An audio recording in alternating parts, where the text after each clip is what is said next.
I'm talking about Bolognese sauce, baby!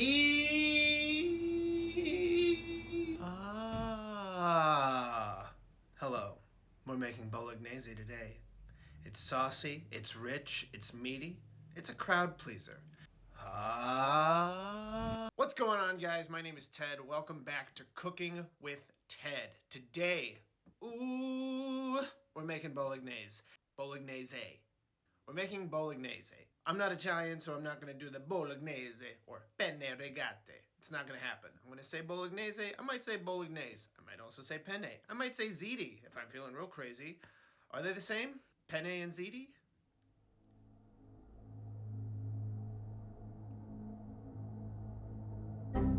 The first time I ever had a traditional Bolognese, well, that was when one of my dad's friends came over and made it for us. He put carrots in the sauce, and at the time I thought, this man is crazy. But he was crazy like a fox. A genteel Italian silver fox.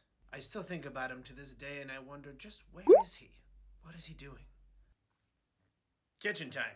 Okay, so this sauce is going to take a lot of time for us to cook.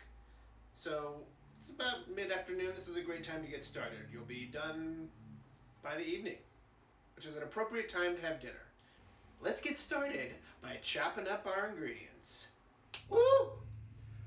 Okay, so I have carrots, celery, about 3 carrots, 4 or so ribs of celery, an onion. This is a pound of beef and a pound of pork. This is a cup of white wine. This is some condensed broth. So I made broth from bones, which I'll do in another video. And then Frank Provenzano's Instagram, not Frank Provenzano personally, but maybe someday, turned me on to what they call sugo, which is a second extraction of broth that you then boil down to about this consistency. Pretty much like Jello. Now, some recipes you'll find for Bolognese say add gelatin to your broth. That's a great workaround if you don't want to do all the work, but if you make a sugo, it'll already have so much gelatin in there. It's really like a savory Jello, and you can truly put this in anything. I'll add it to like black beans if I'm cooking them. It has a very satisfying jiggle. Every time I tap the side of this thing, it jiggles. Remember Jello jigglers? Jigglers! Jiggle, jiggle, jiggle those jigglers. Jiggle, jiggle, jiggle those jigglers. It sounded wrong somehow. Also, it was Bill Cosby. Jigglers! I shouldn't talk about that on this channel. So we'll start by chopping up our vegetables. Hi-ya! Okay, so basically what I did here is I diced the carrots, the celery, and the onion. And now we're going to heat this cast iron pot with some butter and add this, and we'll go from there. Butter is about a 1/4 cup. What's up? What's up? Put that over medium heat. While the butter is in there, we're going to wait for it to foam. So we're going to let the butter melt and then start to foam in the pot. The butter's starting to foam, and there are a lot of great sounds coming out of this pot. It's very soothing to listen to. It's almost like ASMR. What does ASMR stand for?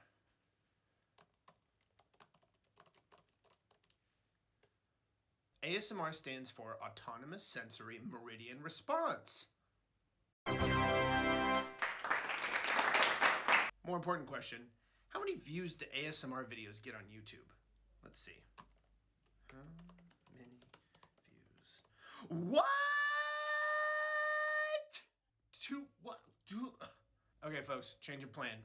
This is now an ASMR video. Back in a moment. Welcome to your sleepy time Bolognese sauce recipe. Now that our butter is foaming, now we add the onion, celery, and carrot.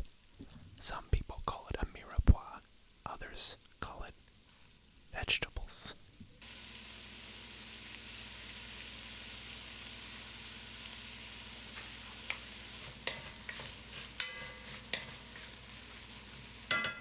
So when I bang the spoon against the side of the cast iron. Does that still count as ASMR? This is smelling really good. This is already sweating a bunch. So now I'm going to add some tomato paste. Now this is a 12-ounce can. I'm going to add about half of this and let it cook. I'm also eyeballing this. I'm going to say a little more than that. That looks good. Now we're going to mix that up. You're going to see how it's really bright red in color. Make sure that it cooks down to be a little darker red, almost like a brick, before we add our meat, which will be the next portion of this endeavor. Alright, so we've just added our tomato paste, and you can see that it's looking a lot more like a brick than just like a bright red stop sign. This is important. It means that a lot of the sugars in the tomato paste are starting to caramelize. So we're going to add our meat. I'm using a pound of ground pork and a pound of ground beef. Oh, I think I understand why I will never be successful as an ASMR person, because all I do is just burp and fart into the microphone. Now some recipes you'll see will call for up to 4 pounds of ground meat. That's a lot of meat, even for me, and I love my meat. That's inappropriate. If you were making this for a larger group, I would recommend bumping up the amount of meat because this sauce tastes very good and it would go quickly. So we're going to break up the meat with our flat-edged wooden spoon. Now this is an invaluable kitchen tool. I highly recommend getting one.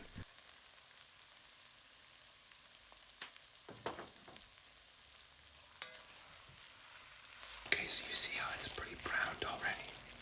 So now we're going to add about a cup of white wine.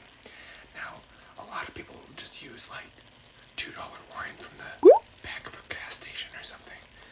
But I think it's better to cook with something that you actually want to drink. It will lend some better flavor to your dish, even though a lot of the alcohol is going to get cooked out. There we go. So now, bring that up. We're going to let this simmer until it cooks off, and then add our tomatoes and our stock.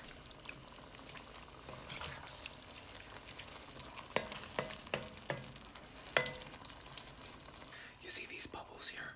This is a little too hot for what I'm looking for. So what I'm going to do instead is just turn the heat down a little more and get it to the point where it's just kind of barely simmering. You can already see there's so much fat and wine and deliciousness in here. We're just going to scrape the bottom a couple times just to make sure that we get up any burnt bits that may have stuck to the bottom, because that's going to be a lot of our flavor there as well. I like to add some fish sauce here because it's going to taste really good and add a layer of umami flavor.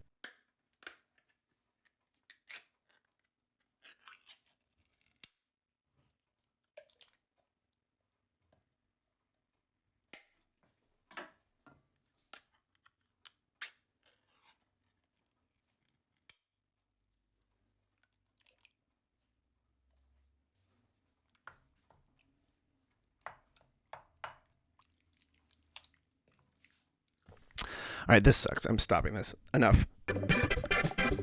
Now, I added sugo. If you're unfamiliar with sugo, just use regular broth. If you really want to get nuts and get that same gelatinous texture, I would say buy a packet of plain gelatin and put that in like the cup of broth that I ended up using. I'm going to be making sugo in a future video, so like, subscribe, bow, dab, comment, engage, watch, content.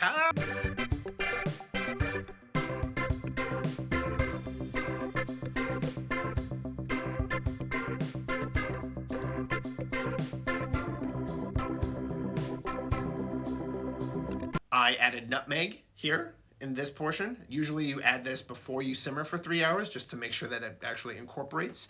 But I added it here and it was fine. Now some recipes will actually have you simmer milk for the 3 hours instead of adding heavy cream at the end. I just added cream at the end just because I didn't have any milk left. I needed it for another recipe, which I'll be posting next week. So it's been about 3.5 hours, and now we're gonna bring a pot of water to a boil. Now this is a part where I wanna talk about seasoning the pasta water. Now, a lot of recipes will say put a teaspoon of salt in, others will say a tablespoon. There's really no golden measurement. You want the water to be a lot like seawater, of course, without the microorganisms and all the microplastics that are floating around in the ocean. Dystopian future. If you're not familiar with seawater, I would say just make sure it tastes like salty water. A lot of times you'll see on the box, hey, boil it for about this long. I find I have much better success if I actually taste the pasta consistently as I'm cooking it, just because, again, time is relative. Salt is relative. Everything is relative. Everything is relative. So one thing I'll do, especially if I'm using penne or spaghetti, is I'll break a piece of the pasta as it's cooking in half. And you can see this sort of white ring here with the penne. Now this indicates that all of that pasta is not all the way cooked, but you still want to give it a taste. All right, so the pasta's right where I want it. I've given it multiple tastes. It tastes really good. I like the texture. The seasoning is spot on. And now I'm gonna drain it in my colander, not my calendar. LOL. So I have my bowl ready to go. It's pre-warmed. I'm gonna scoop my pasta in there, and then I'm gonna put a spoonful of this. Oh my God. Look at how silky and smooth that. I wish I could eat this again. I ate this and I'm jealous. I wish I could eat that again. So then you're gonna put some Parmesan cheese and some cracked pepper if you're really crazy. If you're really, really crazy, if you have some nice olive oil, you can always finish it with a nice drizzle of olive oil. That's always nice. Add some richness. Yeah. Okay, folks, you have to make this. If you eat meat, I highly recommend enjoying this pasta because it was so good. So good. With a nice little red wine with it too. Ooh! Hey, mwah! Literally, you'll be kissing your fingertips. Ah! Ciao. Bellissima. Pasta. Folks, that's my Bolognese recipe. If you want to make it yourself, I've actually put my recipe in the description below. If you made this, how did it go? Let me know in the comments. Drop me an email if there's anything you'd like to see me make. If you have any thoughts or feelings, I might read your email in a future episode. This has been Cooking with Ted. Thanks so much for watching. I post new videos every week, so make sure you're liked and subscribed. If you really want to get crazy, click the bell. Give a little ding dong. Ding dong on the bell. Click the bell. Thanks for watching, everyone. We'll see you next time.